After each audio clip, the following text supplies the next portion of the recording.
Hello friends, मैं जय आपका स्वागत करता हूं आपके अपने चैनल विशेष ज्ञान में। फ्रेंड्स, आज की इस वीडियो में मैं आपको बताऊंगा कि आप टैली प्राइम में जब आप सेल की एंट्री करते हैं उसी टाइम पे अगर आप सेल्स रिटर्न की यानी गुड्स रिटर्न की एंट्री करना चाहते हैं सेल की एंट्री करते टाइम, तो आप कैसे टैली प्राइम में कर सकते हैं। तो देखिए फ्रेंड्स, जनरली अगर देखा जाए, अगर हम जीएसटी लॉ की बात करें तो जब भी आपको सेल्स रिटर्न की एंट्री करनी होती है यानी जब आपको गुड्स रिटर्न आता है तो उस केस में आपको क्रेडिट नोट इशू करना पड़ता है, ठीक है। लेकिन अगर हम बात करें कि हम मानकर चलिए अनऑफिशियल अकाउंटिंग मेंटेन कर रहे हैं या इसके अलावा अगर हम अनरजिस्टर्ड पर्सन हैं तो उस केस में तो हमें ऐसी कोई बर्डन नहीं है कि हमें क्रेडिट नोट ही इशू करना है। तो उस केस में हम कैसे सेल की एंट्री करते वक्त ही हम सेल्स रिटर्न की एंट्री कर सकते हैं, जैसे कि हम जब मैनुअल बिल बनाते हैं उस टाइम पे करते हैं, जस्ट लाइक हम टैली में कैसे कर सकते हैं, ये आज की इस वीडियो में हम सीखेंगे।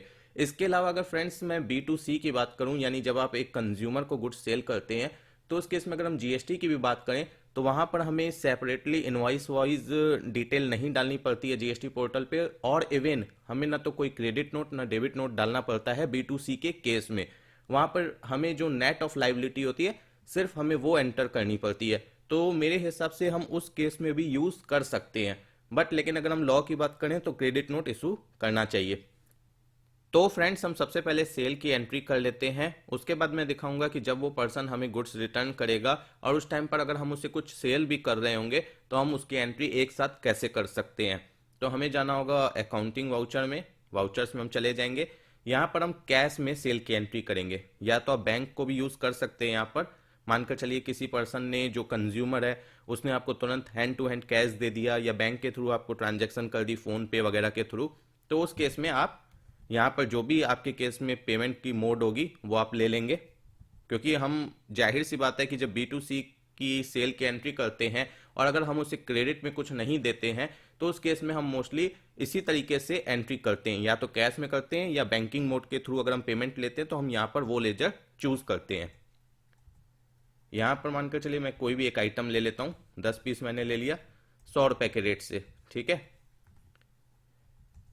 ऐसे तो अगर मैं बिना जीएसटी के भी बताऊं तो बात सेम ही है, दोनों केसेस में आपको सेम बात होने वाली है, ऐसा नहीं कि कुछ अलग हो जाएगा, लेकिन फिर भी मैं जीएसटी के साथ ही आपको बता देता हूं। इस तरीके से हमने एंट्री कर ली। तो देखिए ये जो इनवॉइस नंबर है 101 है, सॉरी मैं आपको दिखाता हूं कि जो मैंने एंट्री की है उसका इनवॉइस नंबर क्या है। उसका इनवॉइस नंबर 100 है और 30 अप्रैल को मैंने एंट्री की है। अब मानकर चलिए 1 मई को ये पर्सन मेरे पास आता है और या तो ये पूरे के पूरे गुड्स मुझे रिटर्न करेगा और फिर इसके बदले कुछ और लेगा, या फिर मुझे इसमें से कुछ गुड्स रिटर्न करेगा और उसके बदले कुछ और लेगा। अगर हमारी शॉप पे, मानकर चलिए आपकी जो शॉप है उस पर सिर्फ एक्सचेंज कर सकता है, रिटर्न नहीं कर सकता, उस कॉन्सेप्ट पे मैं बता रहा हूं। अब जब वो कंज्यूमर 1 तारीख को हमें गुड्स रिटर्न करेगा तो सबसे पहले तो हम यहाँ पर डेट ले लेंगे 1 मई की, 1/5 ले लेंगे। और यहाँ पर हम कौन सा मोड लेंगे, यानी जो लेजर है पार्टी अकाउंट नेम में कौन सा लेजर लेंगे। तो अगर मानकर चलिए 1 तारीख को जब आपके पास कंज्यूमर आया है गुड्स रिटर्न करने और उस दिन अगर वो आपको कुछ भी अमाउंट पे करके जाता है, यानी सपोज कीजिए उसने 100 रुपए का गुड्स रिटर्न किया और 150 का परचेज किया, तो जाहिर सी बात है कि 50 रुपए वो आपको पे करेगा किसी भी मोड से, चाहे वो कैश में करे या बैंकिंग मोड के थ्रू करे।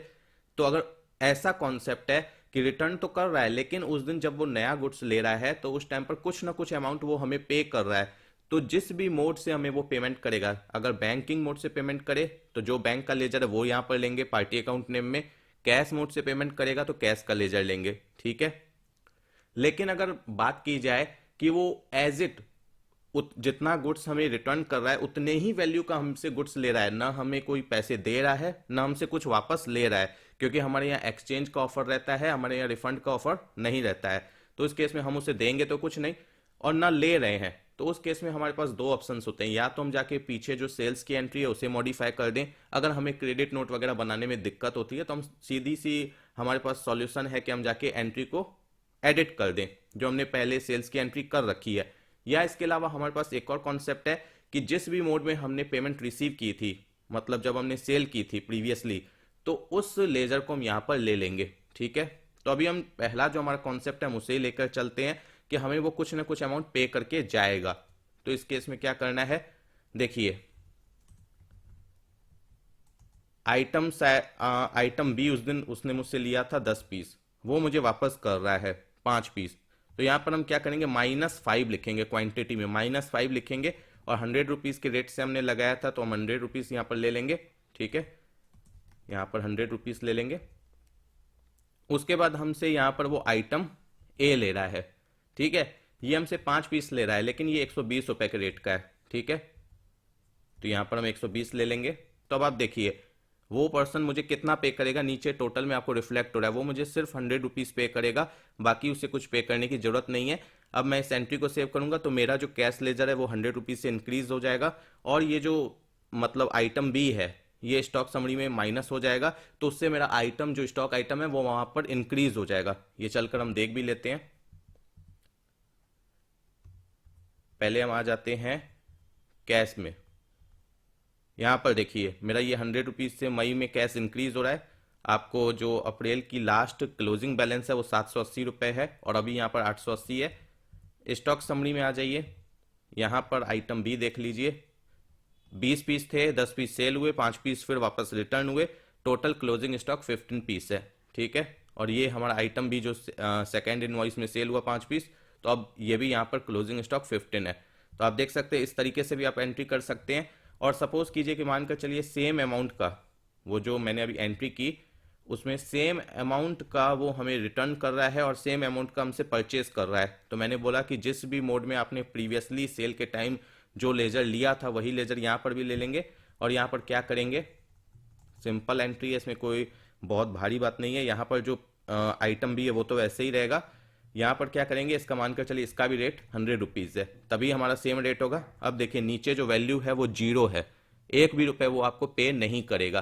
तो इस तरीके से कर सकते हैं। लेकिन फ्रेंड्स ये कॉन्सेप्ट कई केसेस में काम नहीं आएगा। जैसे मानकर चलिए सपोज कीजिए कि जो कस्टमर है वो आपको मल्टीपल मोड्स में पेमेंट कर रहा है। जब उसने मानकर चलिए जो सेल की थी आपने, तो उसने कुछ अमाउंट कैश में दिया, कुछ बैंकिंग मोड के थ्रू दिया, तो उस केस में हमें लेजर बनाना पड़ता है। तो उस केस में हमें उसका लेजर ही यूज़ करना होगा ऐसी एंट्री करने के लिए। ठीक है, या अगर हम जीएसटी की बात करें तो वहाँ पर तो हमें क्रेडिट नोट इशू करना होगा। लेकिन ऐसे मैंने आपको बता रखा है कि B2C के केस में ऐसा कोई कॉन्सेप्ट नहीं होता है, क्योंकि हमें पोर्टल पे सेपरेटली इनवॉइस वाइज डिटेल देनी नहीं होती है, और ना ही B2C के केस में हमें क्रेडिट नोट या डेबिट नोट की डिटेल्स देनी होती है। चलिए हम वो भी एक बार देख लेते हैं GSTR1 में। B2C यहाँ पर देखिए सिंपली हमें सिर्फ सेल्स दिखाई दे रहा है, यहाँ पर दिख रहा है आपको 1000 रुपये का सेल्स, बाकी हमें कुछ नहीं दिखाई दे रहा है। वो जो हमने एंट्री की थी वो ऐसे ही हो गई खत्म। ठीक है, लेकिन यहाँ पर सिर्फ एक दिक्कत आएगी, एक दिक्कत ये आएगी कि आपने जो सेकंड इनवॉइस इशू की उसकी इनवॉइस नंबर आपकी जनरेट हो गई और उसमें कोई भी वैल्यू सेल नहीं हुई। लेकिन कोई दिक्कत नहीं है, वहां पर आपने एक माइनस किया एक प्लस किया, इनवॉइस कैंसिल तो नहीं हुई, नई इनवॉइस डिलीट हुई, वो इनवॉइस यूज हुई लेकिन 0 ट्रांजेक्शन पे बनी इनवॉइस, तो कोई दिक्कत नहीं है, उससे कोई दिक्कत नहीं होगी। लेकिन हाँ, जीएसटी का अगर कॉन्सेप्ट है तो मैं तो यही कहूंगा, सजेशन तो मेरा ये रहेगा कि आप क्रेडिट नोट इशू करें। और इस केस में आप क्रेडिट नोट कैसे इशू करेंगे कैश के केस में, तो वो भी मैं एक बार आपको दिखा देता हूं। हम सेल्स में जाके जो मई की एंट्री ऐसे डिलीट कर देते हैं। ठीक है, यहाँ पर इनवॉइस नंबर 100 है, जो पहली सेल की है 30 तारीख है डेट। ठीक है, आइटम भी है, 10 पीस है, 100 रुपए के रेट से।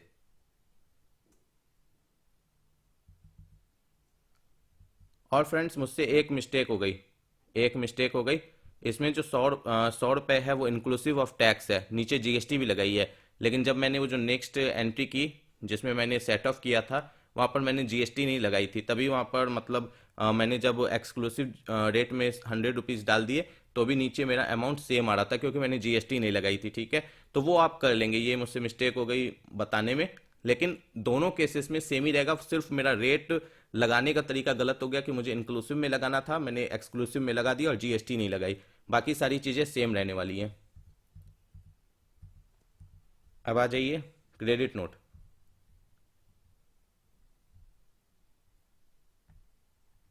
यहाँ पर हमें कैश ले लेना है, क्योंकि जिस मोड में हमें पेमेंट हुई है वही मोड हमें यहाँ पर लेना है। और यहाँ पर इनवॉइस नंबर हमें डाल देना है, जिस इनवॉइस के अगेंस्ट में क्रेडिट नोट इशू हो रहा है उसकी डेट डाल देनी है। 29/4 थी, सॉरी 29/4 थी कि 30/4 थी, 30/4 थी डेट, 30/4 हमने डाल दी, सेल्स ले लिया, आइटम बी। अब मानकर चलिए 5 पीस मुझे वो वापस कर रहा है, तो यहाँ पर रेट यही रहने वाला है। इस केस में ध्यान दीजिएगा 89 रुपीज़ 29 पैसा, क्योंकि एक्सक्लूसिव था वहाँ पर 89 रुपीज़ 29 पैसा जब हम सेल्स की एंट्री कर रहे थे। अभी मैंने वो चीज़ ध्यान से देख ली। अब यहाँ पर हमें क्या करना है, आउटपुट CGST लेनी है। जो हम सेल्स में लेजर यूज़ करेंगे टैक्सेस के, वही लेजर हम यहाँ पर यूज़ करेंगे क्रेडिट नोट के केस में, ठीक है। राउंडिंग ऑफ कर देना है, यहाँ पर रीज़न डाल देना यस करके, सेल्स रिटर्न, ठीक है, और इस एंट्री को एक्सेप्ट कर लेना है। तो मैंने आपको ये भी बता दिया कि क्रेडिट नोट कैसे इशू होगा अगर आप B2C की ट्रांजैक्शन कर रहे हैं उस केस में। इसके अलावा आपको मैंने ये भी बता दिया कि अगर आप अनऑफिशियल अकाउंटिंग मेंटेन कर रहे हैं, अनरजिस्टर्ड हैं, उस टाइम पर अकाउंटिंग मेंटेन कर रहे हैं, या अगर GST में B2C के केस में आप क्रेडिट नोट बनाने से बचना चाहते हैं, तो आप इस तरीके से कर सकते हैं। तो आई होप फ्रेंड्स आपको वीडियो अच्छी लगी होगी और समझ में आया होगा और कुछ यूजफुल इन्फॉर्मेशन मिली होगी। तो वीडियो अगर अच्छी लगी तो प्लीज़ वीडियो को लाइक कीजिएगा, चैनल को सब्सक्राइब कीजिएगा और ज़्यादा से ज़्यादा शेयर कीजिएगा। Thank you friends for watching my video.